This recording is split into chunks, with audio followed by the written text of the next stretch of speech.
En el horizonte de la historia, donde el tiempo y el espacio se entrelazan en una danza eterna, surge una nueva era, la modernidad. Era donde las almas inquietas de los artistas comenzaron a romper las cadenas del pasado, buscando en los destellos del presente la chispa de la creación. Este es el viaje que emprenderemos hoy, un recorrido por el arte moderno, donde la visión se transforma y lo que una vez fue deja de serlo para dar paso a lo inimaginable. Pero ¿qué es la modernidad? La modernidad es más que una simple etapa histórica, es una revolución en la manera de pensar, de vivir y por supuesto de crear. A medida que el mundo se industrializaba y las ciudades crecían, los artistas comenzaron a cuestionar las tradiciones y buscar nuevas formas de expresión. El arte moderno es, en esencia, una respuesta a estos cambios. Comprendido entre finales del siglo XIX y mediados del siglo XX, se sitúa aproximadamente desde la década de 1860 hasta la década de 1960, que marca el inicio del arte contemporáneo. El vapor elevándose como un suspiro a la tierra, el rugido de las ciudades que emergen como colosos de acero y piedra. Así nació la modernidad. En este mundo nuevo, el arte debía evolucionar. Las pinceladas suaves ya no podían capturar la velocidad de este nuevo ritmo de vida. El arte tomó su primer aliento, inspirado por el caos y la belleza de lo que estaba por venir. En primer lugar, la Exposición Universal de París en 1889, con la Torre Eiffel como emblema audaz de la modernidad, celebró los avances tecnológicos y encendió la chispa de la innovación artística. Segundo, el horror de la Primera Guerra Mundial desató un torrente de reflexión sobre la condición humana. El arte, reflejo de este caos, dio vida al dadaísmo y al expresionismo, capturando la angustia de una humanidad transformada por la guerra. En el corazón de este cambio, la Bauhaus, fundada por Walter Gropius, emergió como un faro de ideas revolucionarias, fusionando arte, arquitectura y diseño en una visión integrada para la sociedad moderna. Posterior a ello, la Gran Depresión sumergió a los artistas en la lucha social. En América Latina, el realismo social y el muralismo se convirtieron en crónicas de la injusticia y la resistencia, narrando con crudeza y sinceridad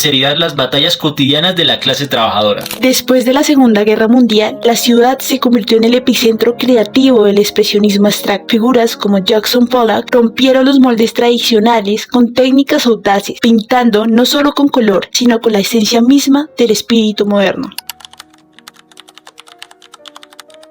En los jardines del impresionismo, la luz danza sobre el lienzo y el color se entrelaza en un abrazo etéreo. Monet pinta paisajes donde cada rayo de sol cuenta una historia y cada brisna de hierba susurra emociones. La naturaleza se convierte en una sinfonía vibrante de sensaciones fugaces. Surge el post-impresionismo, donde el pincel de Van Gogh transforma el mundo en un torbellino de formas y colores. Aquí, cada trazo es una explosión de sentimientos, un eco de la lucha interior del artista, dando a la realidad una forma más personal y poderosa. A medida que la psicología y la física cuestionan la realidad, la fotografía desafía al pintor a captar lo que ya ha sido capturado. Así nace el cubismo, donde Picasso y Braque descomponen el mundo en fragmentos geométricos, mostrando una realidad múltiple y en constante superposición. La realidad se convierte en una sinfonía de ángulos y formas reflejando la complejidad del mundo. El futurismo emerge como un canto a la velocidad y a la máquina, donde Boccioni celebra la energía del progreso. Sus obras son una explosión del dinamismo, un tributo a la era industrial que avanza impecable. La pintura abstracta sigue rompiendo las barreras del realismo. Kandinsky, con su paleta de colores puros, busca hablar directamente al alma, capturando lo intangible y lo emocional en una danza de formas y tonalidades. El arte se convierte en un lenguaje de sentimientos, más allá de la representación literal. El surrealismo entra en escena y Dalí nos lleva a un reino de sueños y fantasías, donde el inconsciente se manifiesta en paisajes imposibles. Aquí la imaginación se desata tejiendo historias surrealistas que desafían la lógica y exploran los rincones más oscuros de la mente. Finalmente, el expresionismo emerge como un grito visceral de la condición humana. El color y la forma se retuercen en una representación emocionalmente cruda, como espejo del alma atormentada, revelando las profundidades de la experiencia humana.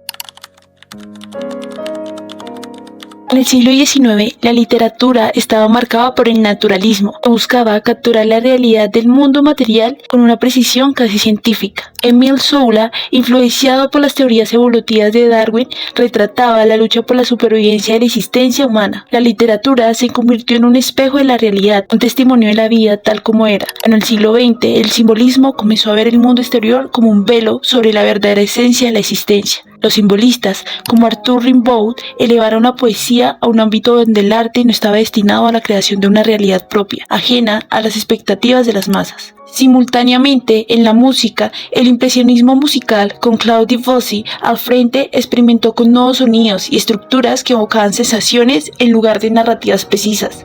La música se convirtió en una pintura sonora, donde la atmósfera y el color eran tan importantes como la melodía. En América Latina, el arte se entrelazó íntimamente con las corrientes sociales, políticas y culturales que moldearon la región. La Revolución Mexicana dio vida al muralismo, que buscaba plasmar la identidad nacional y confrontar las realidades sociales y políticas. En Buenos Aires, en los años 20, los vanguardistas o el Grupo de Florida se alzó con una visión renovadora. Inspirados por las corrientes europeas, estos creadores exploraron el cubismo, el futurismo y el surrealismo, adaptando estas influencias a la rica y compleja realidad latinoamericana. Por otro lado, la Semana de Arte Moderno en Sao Paulo, en 1922, reunió a visionarios que abogaban por un arte auténtico, brasileño y moderno, desvinculándose de las influencias europeas. Finalmente, con el triunfo de la Revolución Cubana en 1959, el arte se transformó en una poderosa herramienta de propaganda y el cimiento de una nueva identidad nacional, reflejando el compromiso revolucionario de una nación en transformación. Voces femeninas. Frida Kahlo, México, nos mostró el dolor y la pasión de su vida interior. Los autorretratos son espejos de un alma indomable, reflejando el conflicto entre el yo y el otro. Arcilado Amaral, Brasil, por otro lado, llevó los colores de su tierra natal al lienzo, fusionando la modernidad con el espíritu indígena, su movimiento antropofágico, donde lo extranjero se consume para crear algo nuevo y único. Amelia Peláez, Cuba, por último, con sus líneas y colores vibrantes, capturó la esencia de la arquitectura y la vida cubana, mostrando cómo lo cotidiano puede ser transformado en arte. Los hombres también jugaron un papel crucial. Diego Rivera, México, es conocido por sus murales monumentales que narran la historia de su país, mezclando elementos indígenas con la estética moderna para crear un arte que es a la vez político y poético. Joaquín Torres García, Uruguay, fue un pionero del arte constructivista, buscando la universalidad en el lenguaje visual que sin embargo nunca perdió sus raíces latinoamericanas. Fernando Botero, Colombia, desafió las convenciones con su estilo único de volúmenes exagerados, creando un lenguaje visual que critica y celebra la cultura latinoamericana en igual medida.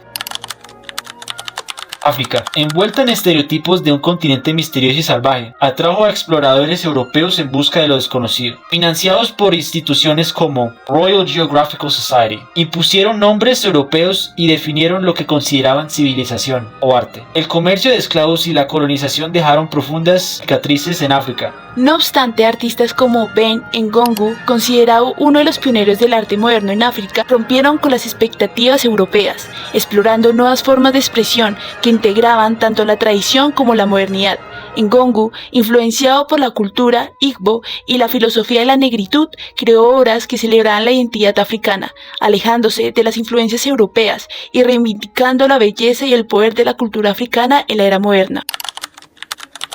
El arte moderno en Asia, influenciado por las tradiciones locales como por las corrientes artísticas occidentales, se manifestó de maneras diversas, reflejando el impacto de la colonización, las guerras y el movimiento de independencia. En los paisajes de China y Japón, el arte moderno con Xu Baihong y Lin Feihan mezclaban lo antiguo y lo nuevo. En sus lienzos, la esencia de la tradición china se entrelazaba con Occidente en torno a las preguntas sobre la identidad en un mundo en transformación. En Japón, el movimiento Nihonga surgió como un eco de lo antiguo, una respuesta a las olas occidentales que intentaban arrasar con lo propio. En India, Amrita Chatterjee y Rabindranath Tagore pintaron sueños de independencia y un renacimiento cultural en una mezcla con lo europeo que hablaba del pasado y el futuro. Después de la independencia, en Bombay, un grupo de artistas rompió las cadenas coloniales, buscando un arte que contara las historias de una nueva India. Mientras tanto, en Pakistán, Sadekian y Zahor Ughlaq exploraban el alma del subcontinente, pintando la identidad,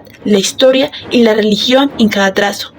Por último, en el sudeste asiático, el arte moderno fue un espejo que reflejaba la lucha entre lo tradicional y lo colonial. Bajo el régimen nazi en Alemania, el arte moderno fue descalificado como arte degenerado, mientras se promovía una estética que reflejaba una supuesta pureza racial. Por otra parte, en China, durante la Revolución Cultural, el arte moderno y abstracto fue censurado como en Corea del Norte. Simultáneamente, en América Latina, las dictaduras sofocaron el arte con la misma entidad que silenciaron las voces. Por último, en África, el apartheid en Sudáfrica censuró el arte que abordaba temas de resistencia política o racial.